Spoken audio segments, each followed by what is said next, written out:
Bismillahirrahmanirrahim. Assalamualaikum warahmatullahi wabarakatuh. Alhamdulillah alladzi ta'addab al-qulub bil ilmi wal islam wal ihsan wa bidzalika al-insan yahsul as-sa'adah amamahu wa amama rasulih sallallahu alaihi wasallam. Wassalatu wassalamu ala sayyidina wa nabiyyina Muhammadin wa ala alihi wa sahbihi wa man tabi'ahum bi ihsan min yaumina hadza ila yaumil ba'thi wal qiyamah. Amma ba'du. Hadirin kami, para alim, para asatidz, para sesepuh, para penyesepuh, sedaya para jamaah yang dirahmati oleh Allah Ta'ala. Alhamdulillah kita masih dimudahkan oleh Allah untuk senantiasa istiqomah hadir di majelis-majelis yang diberkahi oleh Allah, di antaranya adalah majelis ilmu. Maka dengannya kita mohon kepada Allah, mudah-mudahan kenikmatan kita duduk di majelis ilmu ini Allah langgengkan sampai kita mendapatkan husnul khotimah. Lebih-lebih ilmu yang diamalkan kemudian menjadi akhlak, karena tidak semua orang yang berilmu itu pasti selamat. Kullu alimin halikun illa amil. Setiap orang yang berilmu itu akan celaka kecuali orang yang mengamalkan ilmunya. Besok hari kiamat seorang hamba itu akan ditanya 4 perkara, di antaranya yaitu hal amilta bima alimta, apakah engkau sudah mengamalkan dengan ilmu yang engkau ketahui? Semua orang berilmu akan ditanya tentang hal itu. Mudah-mudahan Allah memberikan keselamatan cuma dalam panjenengan dunia dan akhirat. Amin ya rabbal alamin. Kita lanjut bab adab kepada tetangga, halaman 61. Halaman 61 di kitab panjenengan ya, di kitab dalam halaman 35 nomor 3. Fayajibu alaika, wajib bagi panjenengan anta ta'addab ma'ajironi, untuk panjenengan beradab kepada tetangga panjenengan. Bi'antabda'ahum bisalam, dengan mulai mengucapkan salam kepada mereka. Walatasim aman abujuhim, dan panjenengan senyum di hadapan mereka. Ingin baik pada orang yang memusuhi kita atau yang membenci kita atau mencintai kita sama. Tapi ini sulit, inilah nilainya akhlak. Karena kita itu senyum hanya kepada orang yang baik sama kita, tapi orang yang buruk sama kita tidak pernah. Justru kita balas, kita balas keburukan mereka itu dan keburukan kita juga. Lalu nyopo, lalu kanyopo, ya kan? Lalu sih sampai nyopo malah kacang pasangan kita begitu. Lalu sih nyopo. Lalu kakson kok keting nggak diucapkan gitu. Ya disimpan nilainya akhlak itu di sini. Seandainya kita balas mereka karena mereka itu buruk sama kita, ya nggak apa-apa, impas saja. Tapi kan nilainya akhlak nggak ada. Niki kalau aku ini berat, kalau pihak tak betul mesti ada. Panjenengan kalau yakin tambah betul sakit. Angel ini, angel. Nanti di sini dibahas. Wa tusa'idahum, dan bantu mereka idza taju ila musa'adatik, kalau mereka butuh kepada bantuan panjenengan. Karena memang ada orang tipenya tidak mau dibantu. Ada tiang dan tidak ada hajat, kita tidak dewi lah, kita nggak sok-sokan. Pak rewan pak, betul usah.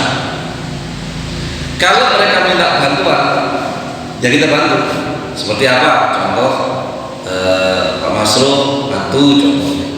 Itu kan tidak mau gitu, repot kita untuk. Unggal kuwi iki kan matur Mas. Ngapunten benjing kula kajeng enggak ada kula aturi jenengan rewat iki kula nyuwun tulung. Nyuwun tulung baru kita bantu.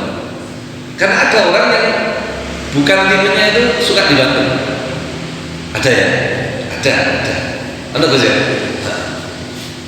Kita bikin neng omah panggil tukang. Terus ada tonggo itu sok-sokan. Wah, lancen ini pegel rasanya. Ada nggak begitu?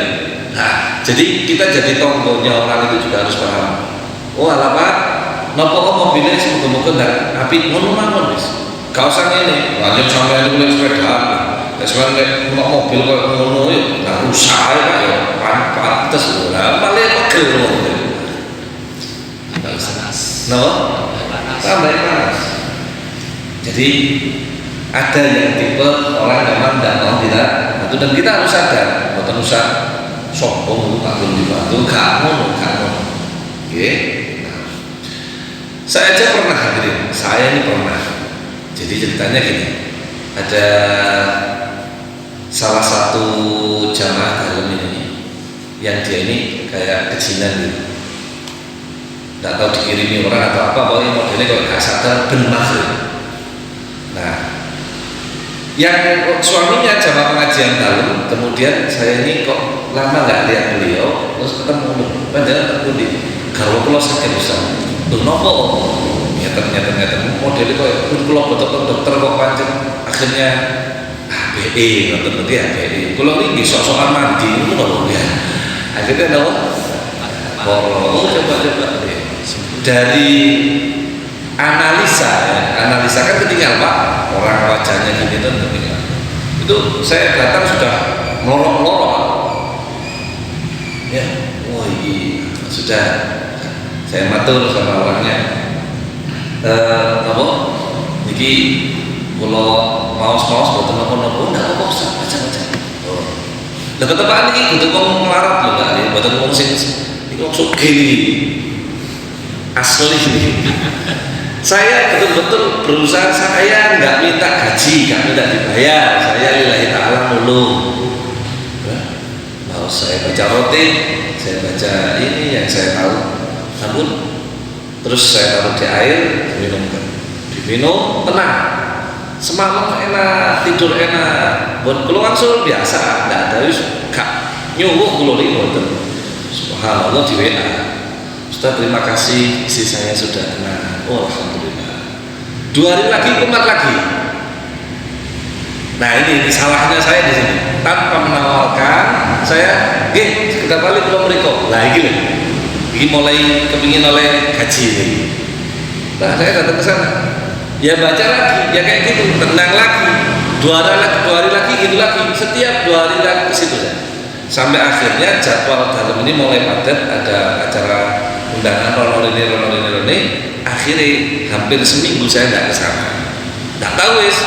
Wala kalau niki beritanya apa, jadi bisyaroi saya nggak mau. Wis enak ya, jadi ikhlas. Tiba-tiba ada berita. Ya, Ustaz, assalamualaikum. Iku lo jawab, waalaikumsalam warahmatullah. Terus pun bukaji pun boten napa-napa. Lama dijawab, ada jawaban sing kurang nyaman kan kula. Apa? Ustaz, lain kali kalau mau bantu ndak usah kesini, cukup doakan di rumah saja. Nek kita nggak pakai adab ini. Tulungi lah. Iya, begitu. Angel. WA-nya gitu. Oh, izin. Sudah cukup. Jadi mungkin beliau tidak nyaman saya baca-baca di situ. Ngono lho hadirin, paham maksudnya? Paham ya? Ono wong memang dia privasinya tidak mau di orang. Tinggal di mana? Permata Jingga. Ya pantas. Jadi memang saya mau sendiri jadi. Saya mau bantu di luar, nggak usah. Oh ya sudah, kelas. Sudah. Loh, kita nggak boleh tersinggung. Memang tipenya orang seperti itu. Tapi ada perasaan Pak Masrul mesti ngomong. Nah, mbok kuwi kalau dari Allah. Nah, ini tidak boleh. Ya Allah, sing ditulungi kudu enggak ada, sing kene enggak ada. Contoh paling nyata, niki kula mboten nyindir siapapun tapi ini kenyataan yang ada. Banyak orang berilmu zaman sekarang, dia mengetahui satu ilmu, kemudian kita butuh kepada beliau dan kita enggak dihormati. Sopo contohnya dokter rumah sakit. Seandainya rumah sakit ini gak ada wong loro ngono, lha kok penggawane perawat, dokter iki lapo ayo wifi-an ini berhubung ada yang sakit, kita ke rumah sakit. Mohon maaf, ngapunten yang sudah pernah berhubungan dengan rumah sakit, gimana perilaku mereka kepada kita? Baikkah? Santunkah? Atau ya tunggu di situ? Apalagi dengan kondisi yang ada begini. Ini ada video yang viral. Bapak kalau mau, ya pasiennya sudah tidak ada bed, sini sudah penuh semua. Tapi istri saya sakit, Mbak. Ya saya tidak peduli, ini yang sakit juga satu rumah sakit, Pak. Oh, no jawabnya. Oh, diviralkan hadirin di YouTube nong ini. Wis iki jadi zaman buka aib bisa gini hadirin. Ya, tapi ini minta tolong, Pak. Sudah Pak, semua juga minta tolong, Pak. Saya juga bingung bagaimana kalau Bapak mau ini di kursi ini. Tapi ditangani kan, Mbak? Iya ditangani sama seperti yang lain, cuma nggak nyaman, Pak. Bednya sudah nggak ada. Ngono ya hadirin. Loh, ya apa sih? Coba yang sakit pejabat lagi wani nggak bilang begitu? Hah?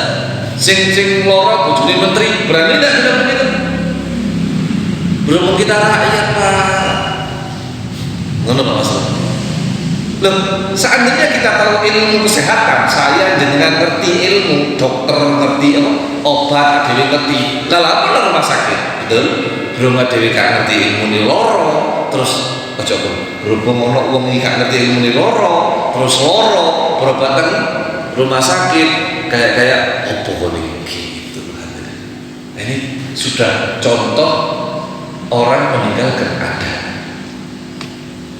Jadi jangan dikira adab itu cuma di masjid, adab itu kemudian guru murid. No, adab itu di semua sisi kehidupan harus ada adabnya. Innallaha katabal ihsan ala kulli syai'in. Allah itu mewajibkan berbuat baik di semua hal. Ihsan di sini kata Imam Muhammad bin Abdullah Al-Jaradani adalah al-adab. Innallaha katabal adab ala kulli syai'in. Kabeh kudu enggak ada adab. Adab orang bertanya kepada orang berilmu, ngaco, memperkenalkan diri, baru matur.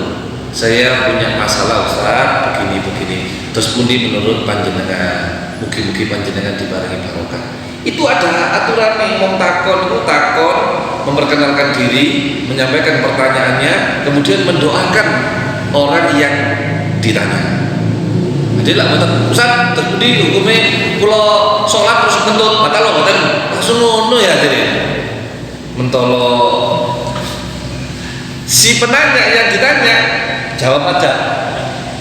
Bagi Bapak lo lah nyebut semuanya. Bagi Bapak Mukidi yang bertanya, semoga panjenengan dirahmati Allah, juga begitu pula keluarga panjenengan. Menjawab pertanyaan panjenengan, qala Rasulullah. No.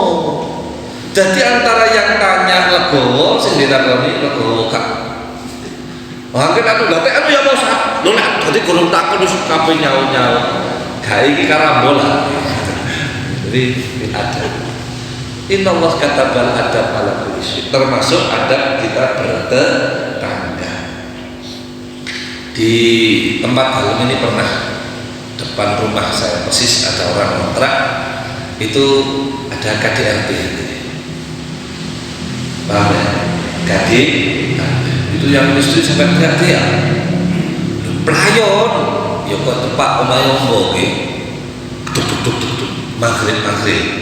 Saya sholat maghrib sama keluarga, sholat teriak, tolong, Kalau sahadat itu sampai kata pedot aja lo tuh lebih apa? Nah dituntut fil alamin ayat itu baca assalamualaikum. Melayu saya sama istri saya, sama anak-anak juga nih. Karena tolong pintu ini digedor-gedor. Nah kan tidak ada apa-apa nih, gimana ada apa-apa polisi teko kan? Saya sholat pak, terus nak kampanye pak ya. Kita kali bapak kenapa ketika saya lagi sholat pak? Dekat kampanye lah jadi orang katanya mati. Saya lompat itu dengan beberapa tetangga yang lain melok mencolok belok. Ketika kita sudah sampai depan pintunya, pak, saya mau dodok, pak. Itu si suami buka pintu sambil bilang, mohon maaf ini urusan keluarga. Ngono. Ya mondel ini kena urusan keluarga. Tapi kita nggak bodoh-bodoh banget. Kita mundur lari ke RT RW yang anu ya, yang untuk jadi yang layak untuk itu. Nggak lama RT-nya datang. Itu sampai teriak-teriak loh. Jadi kalau kasih ilmu itu wedok itu sampai ketika pintunya dibuka, terus yang perempuan itu melok diisori, berarti diisori itu, tolong saya Pak Ustaz. Waduh, aduh mateng kan. Tolong saya Pak Ustaz. Ya gitu apa? Akhirnya kita punya RT-nya yang betul. Memang ini privasi ya, privasi. Jadi kadang kita harus tahu diri. Berikan kepada yang berwenang, intinya seperti itu. Allah mudah-mudahan kita semua diberkahi oleh Allah Ta'ala. Baik, lanjut. Wa tahadzar ghayatal hadzar min adiyatihim, dan berhati-hatilah jangan sampai panjenengan mengganggu tetangga panjenengan. Seperti apa? Fa idza ishtaraita faqihatan, jika panjenengan beli buah-buahan al ghairaha atau yang lain, fahdilahu minha, maka tonggo dikasih. Kalau ketok loh nih, gak kepingin. Fa'il lam taf'al, kalau panjenengan gak bisa melakukan hal itu, gak bisa pakai tonggo, fa'adkhilha baitan sirran, maka masuklah engkau ke rumah engkau dengan sembunyi-sembunyi. Artinya barang wau itu ya jadi ketok-ketok. Nek saged memang kresek kira. Bagi yang bisa dikreseki. Tapi lek tuku durian itu dikreseki apa? Biasanya durian itu dicatat orang beli porstep. Tak benar. Tali rafia itu dikewer-kewer ketok kabeh, mulai bandulan sampai ketok kabeh. Nah, dari sisi. Ini hukum fikih. Bagaimana hukum orang jualan sesuatu yang baunya itu kecium sampai kemana-mana, contoh sate. Mana hadirin? Apakah ini adiyah? Apakah ini ganggu? Contohnya orang duwe liwat seret, terus mampu sate. Apakah ini mengganggu? Terus anaknya ngomong, Pak, kalau sate Pak, apakah duit menaya diri kayak mana mau tawarkan itu bagus lah. Ini apakah ada hadiah? Apakah itu dibahas di fikih, termasuk duren kewer mulai itu gede. Jadi Gus, sampai dari itu duren di mana? Di Dieng, tunggu di Dieng sampai nang memiliki nang Juki nyopo Pak Masrul, monggo Waalaikumsalam, ini Pak Masuk delok Gus Budaya, delok duren gede ini duren. Ini ada bagian dari orang yang tadi itu dipaling logik. Aku begini. Ya Allah. Kalau hukum ini, nanti kok sing sate barang itu ngoten. Perlu itu ditulis ya. Jadi kita ini memang muslimin, jok sampai atur ini nopo ganggu muslim liyane. Itu bagi yang tidak mampu silakan ambil satenya gratis. Untuk apa?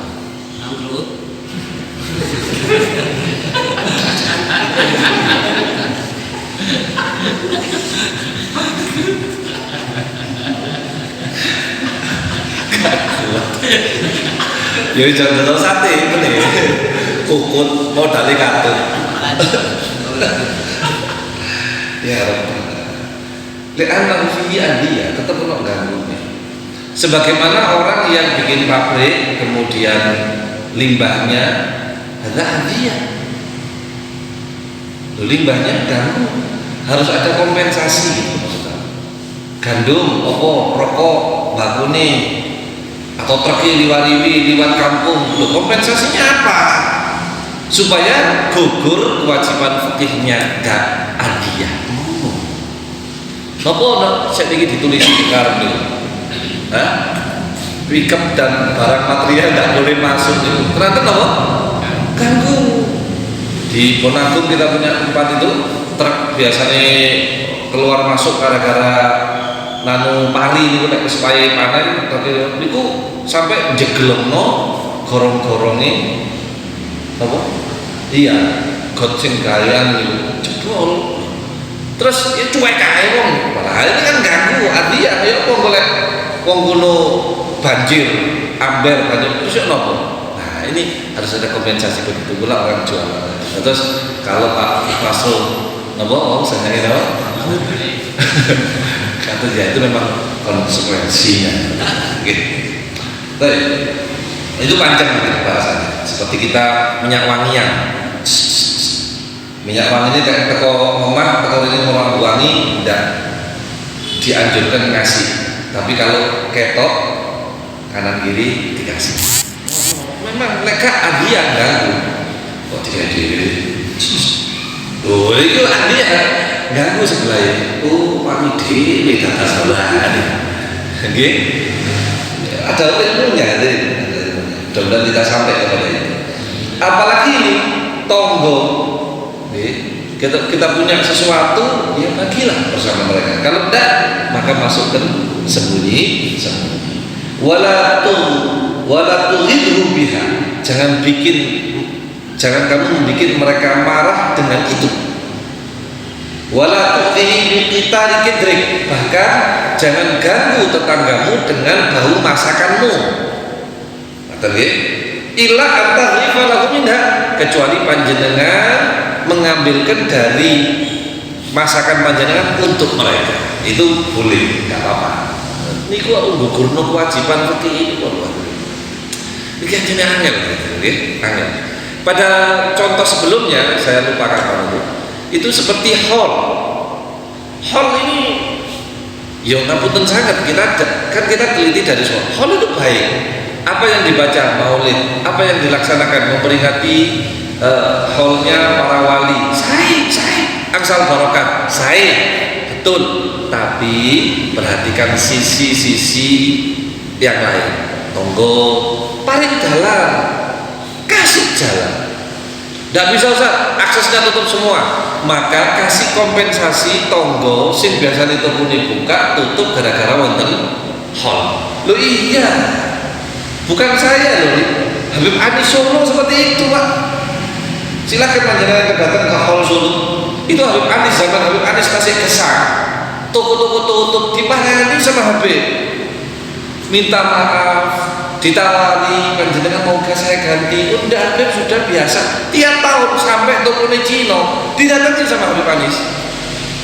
Ini seminggu lagi ada hall, saya minta maaf, mungkin macet, toko sampean tutup, buka enggak apa-apa. Tutup, kalau tutup saya ganti, enggak usah Pak Anies, sudah enggak apa-apa loh. Nah ini kan adakah orang yang memperhatikan gini? Sholawatan semua sone didekno sembarang. Golek orang gak seneng, wong sing protes, Mas kok anu, oh jadi Wahabi langsung sholawat langsung sudah. Memang kita ini belum terdidik menerima perbedaan. Wahabi ku dan itu nyebar. Koncone ngomong, wingi dhewe koyo ono sholawatan iki piye. Tapi ono ae uler iku ono iku uler. Lagi masalah sone lho, Dul. Saya pernah undangan ke Sidoarjo. Itu selesai acara hadirin pas corona. Alhamdulillah saya lockdown karena corona. Itu setelah acara datang polisi datang. Nah, enak itu saya tidak kejar Cak Rusdi, saya ngajak yang lain. Gara-gara apa? Sony ngadepi ke banter. Saking bantere, jadi pas kaya ya wanter kan kadang lek Sony ngadep nang kan sampai jantung duduk kan hadirin.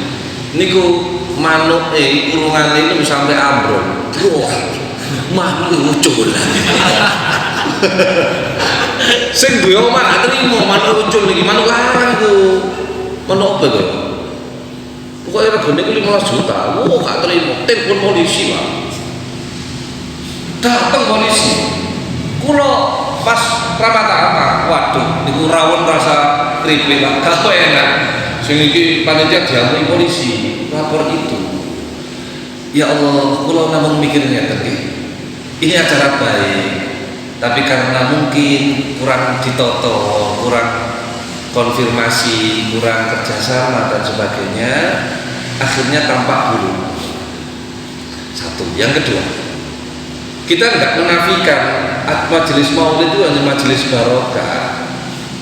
Tapi kalau ada orang terganggu dengan itu, kalau di dunia tidak ditegakkan, di akhirat mereka akan nuntut loh sama kita.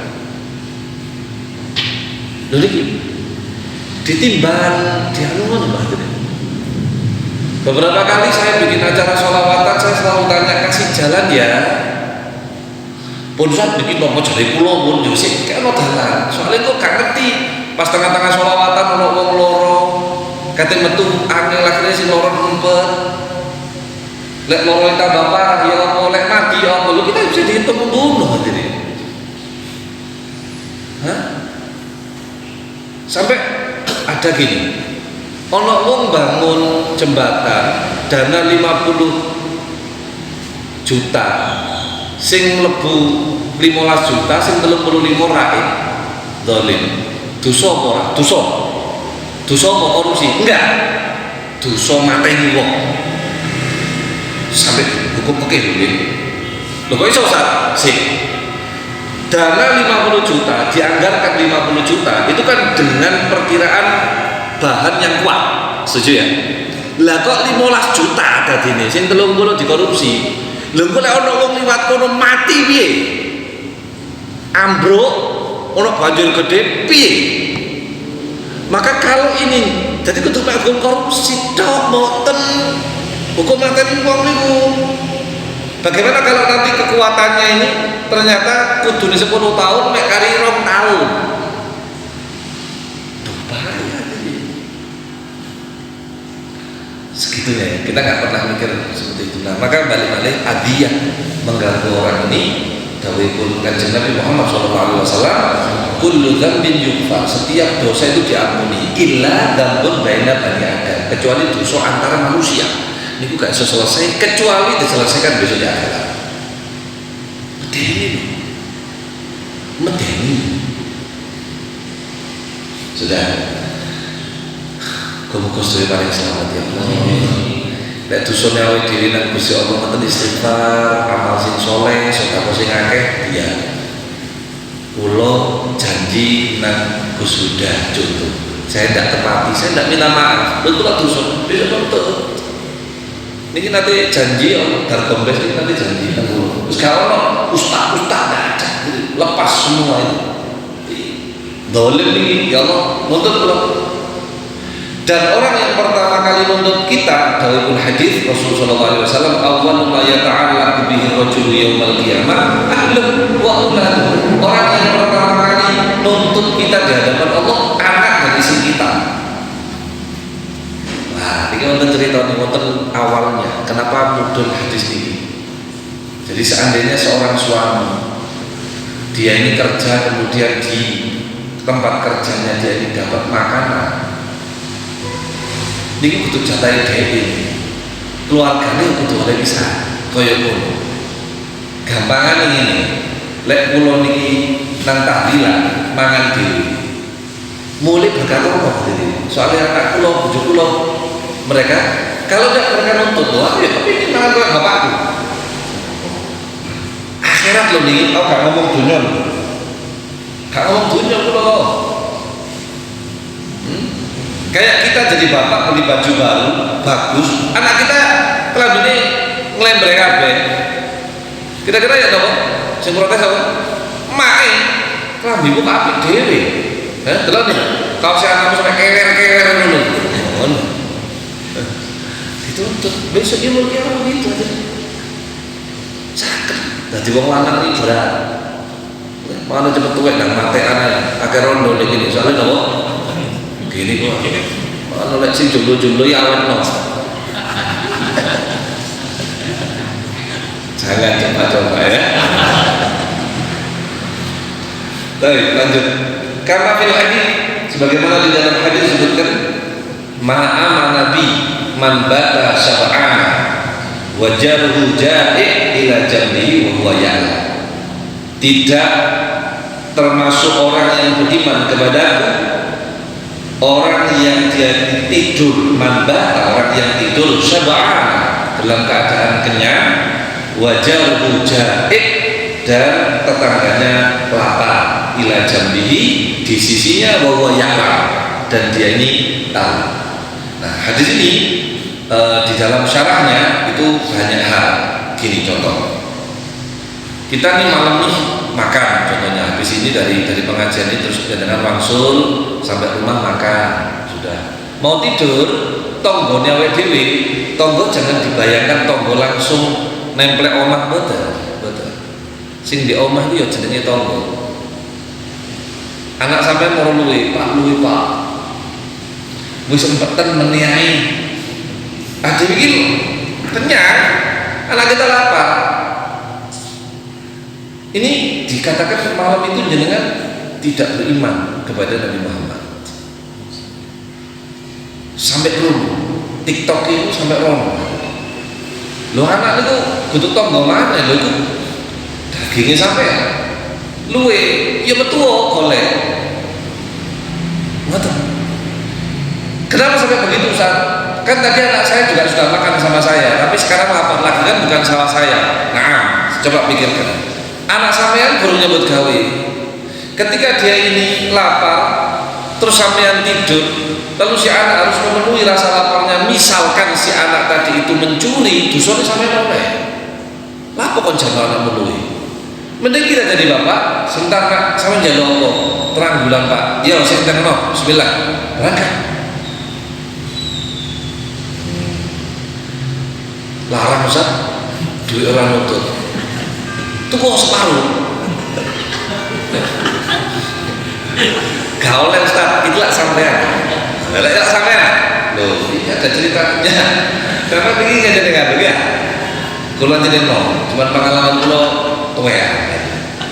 Jadi ceritanya itu ada orang kayak gini kejadiannya, sudah makan, bukan keluarga istimewa, bukan, cuma sudah makan. Pas malam anaknya lapar, Pak luwe Pak. Nah malah paham tuh perempuan masalah.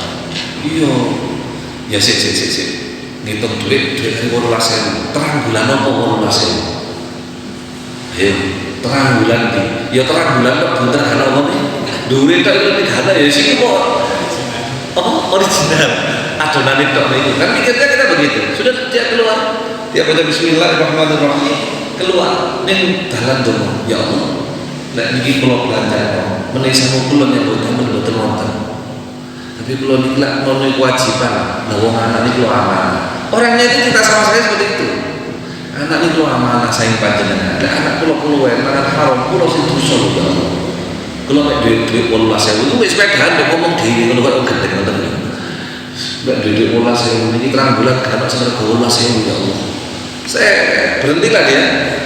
Kok cerita ini kita kemudian dipegang? Kalau terang bulan lega, saya dia berdiri di situ. Hari pasar nopo Pak. Waduh, pasar nopo nih isi rasa bayar paling begini. Pasar nopo ini? Ini kepingin nang anak terus yang paling enak ada keju. Top keju itu 36.000 Pak. 18.000 kurang 18.000 sudah. Sing niki Mas. Gimana? Deplok ya Pak. Tengah-tengah deplok ini mau mulai ono sing ngali siji nyedek. Kok bengi gak tutup Mas. Jadi permulaan kok di mana? Basa-basi. Masuk langsung kan. Iki regane lho sing keju. Anu Pak, tolong mulun. Udah itu kan. Tapi anu Mas, aku mek duwe kualitas. Niki wajahe sing dodol rangkulan langsung oleh kae. Lah wis disuntek. Wajahe. Ngene. Oh. Tak. Jadi sampean kira kualitas iki sampean lho.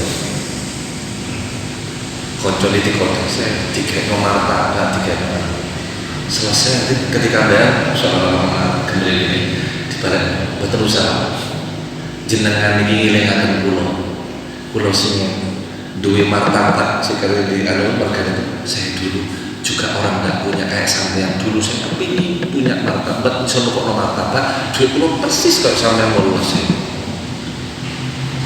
kalau merasakan jenengan saya ini niki Pak sampean go mulih dari anak sampean niki gambar sarapan niki sik disangoni sehat. Nek sampean gak percaya kok nyoba bodhe kula saya.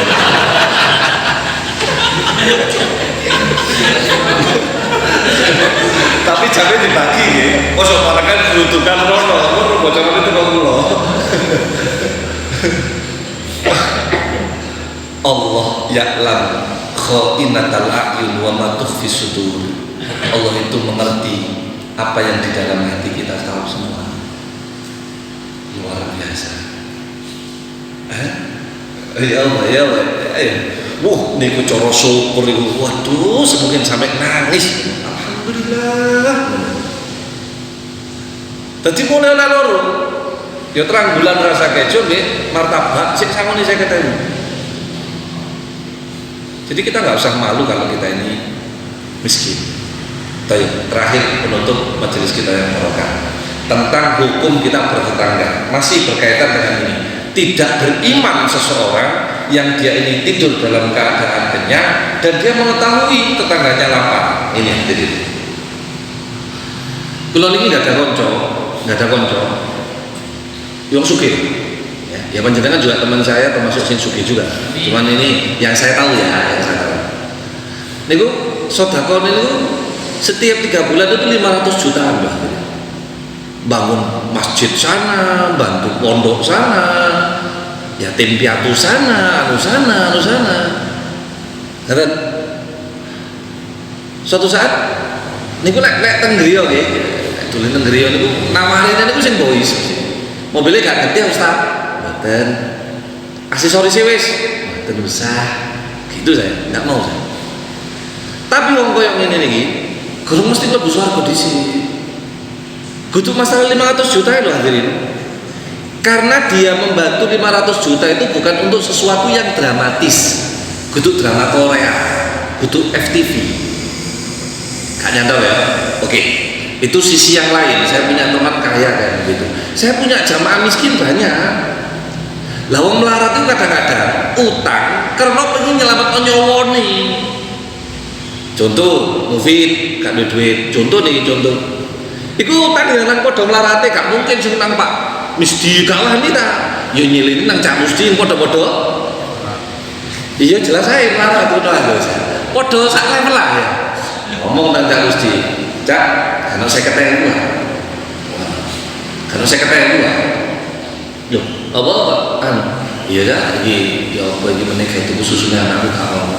Minggu ngarep tak balekno. Lho ki lek anake gak ngombe susu mati lho anake. 50.000 nyelametno nyawa, 500 juta mek dadi masjid tok. Apa sing diselametno ndak ada. Maka beruntunglah panjenengan yang miskin ini. Alhamdulillah. Oh gak alhamdulillah. Karena jenengan ini tiap hari seneng no, sedekahmu sithik nulung wong liya sing padha mlarate kados panjenengan niku nyelametno nyawa. Ini dalam rangka nyelametno nyawa. Dipuji kalian Gusti Allah. Al-Qur'an sing muji. Wa yu'thiruna 'ala anfusihim walau kana bihim khasasa. Mereka lah orang-orang yang mengutamakan orang lain sekalipun dirinya sendiri butuh. Cak Rusdi 50.000 berharga. 50.000 nyawa Cak Rusdi. Tapi kalau ono Covid anake gak ono sing diombekno susune entek dibantu 50.000 nyelametno nyawa. Keren mana sama 500 juta? Keren mana? Itu ini makna hadir tidak beriman orang yang dia kenyang, dia tahu tetangganya kelaparan, soalnya lek lapar mati, iki warek ngono lho.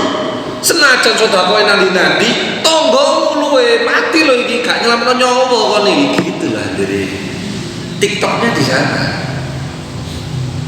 Paham? Alhamdulillah. Langsung dicoret, gak beriman nangan. Gak iman nang Kanjeng Nabi murtad. Jadi menyelamatkan orang kelaparan itu jauh lebih utama daripada bangun masjid. Paham? Apa kata Syekh Abdul Qadir Al-Jailani? Luqmah fi batnil ja'i afdal min bina al-jami'. Tuh, ruang nih. Satu suapan yang panjenengan masukkan ke perutnya orang yang kelaparan lebih baik daripada panjenengan bangun 1000 masjid jami'. 1000 masjid jami'. Nyowo masalah. Jadi kudu masalah 500 juta. Pengajian ini orang terusan jika kopi kok karena makan nih Pak. Ini masalahnya betul ini Mas. Muga-muga tak lembah. Tutup ya. Langsung tutup ya. Ya Allah ya Rahman. Ya, mudah-mudahan ini jadi inspirasi kita bersama. Ya, jadi ada hal yang kelihatannya remeh tapi bisa nyelamatin nyawa. Ada yang nilainya kayak jutaan tapi nggak nyelamatin apa-apa, itu nggak keren sama sekali. Intinya orang miskin itu perlu dramatis kehidupannya, sangat. Makanya perlu kita tahu. Termasuk teman-teman sahabat-sahabat kita yang kena bencana di Kalimantan, di Sulawesi. Ini waktunya kita bukan hanya ibadah sholat 1000 rakaat, 200 rakaat, baca Quran sampai atam, tidak. Keluarkan, donasikan kepada mereka 1000-2000 milik panjenengan berharga buat mereka. Tapi insya Allah paling barokah semuanya, dan mudah-mudahan apa yang kita sampaikan manfaat untuk saya pribadi dan panjenengan semuanya, dan Allah turunkan rahmatnya untuk kita bangsa kita Indonesia. Insya Allah dengan rahmat itu corona ini diangkat kalian mesti Allah ala ini yang wa ala kulinya sholihah wa ila hadratin Nabi Muhammad bisir